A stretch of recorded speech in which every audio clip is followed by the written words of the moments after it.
Hi, I'm going to read a story from Dreamtime Aboriginal Stories.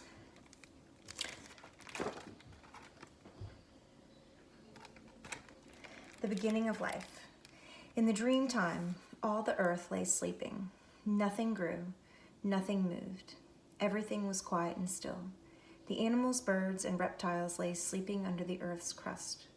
Then one day the rainbow serpent awoke from her slumber and pushed her way through the earth's crust, moving the stones that lay in her way. When she emerged, she looked about her and then traveled over the land, going in all directions. She traveled far and wide, and when she grew tired, she curled herself into a heap and slept. Upon the earth, she left her winding tracks on the imprint of her sleeping body.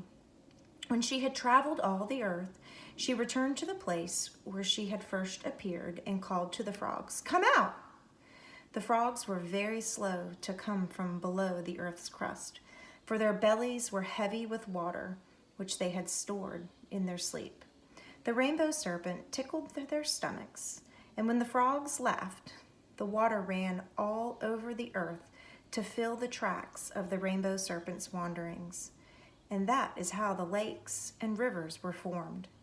Then the grass began to grow, the trees sprang up, and so life began on earth. All the animals, birds, and reptiles awoke and followed the rainbow serpent, the mother of life, across the land. They were happy on earth, and each lived and hunted for food with his own tribe. The kangaroo, wallaby, and emu tribes lived on the plains. The reptile tribes lived among the rocks and stones, and the bird tribes flew through the air and lived in the trees. The rainbow serpent made laws that all were asked to obey, but some grew quarrelsome and were troublemakers. The rainbow serpent scolded them, saying, "Those who kept my laws I shall reward well. I shall give to them a human form. They and their children's children shall roam this earth forever. This shall be their land. Those who break my laws I shall punish. They shall be turned to stone, never to walk the earth again." So the lawbreakers were turned to stone and became mountains and hills to stand forever and watch over the tribes hunting for food at their feet. But those who kept her laws she turned into human form and gave each of them his own totem of the animal, bird, or reptile whence he came.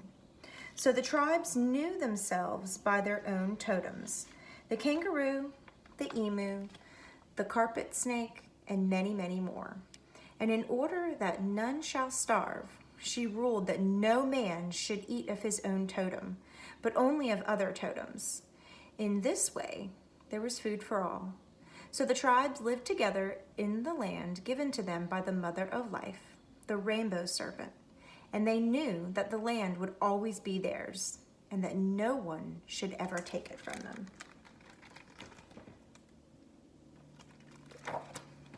Bye.